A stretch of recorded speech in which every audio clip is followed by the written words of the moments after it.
Independentzia.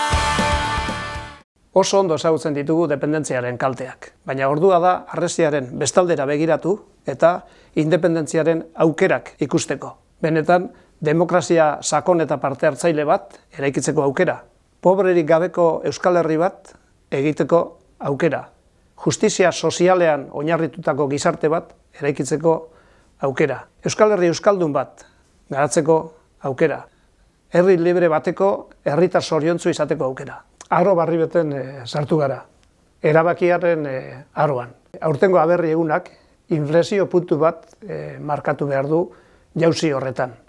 Horrexegatik, bai hitza izango da gure mezuaren gakoa, bai demokraziari, bai justizia sozialari, bai etorkizunari, bai berdintasunari, bai Euskal Estatu burujabeari eta bai Euskal Errepublikari. El aberri eguna es el día de Euskal Herria.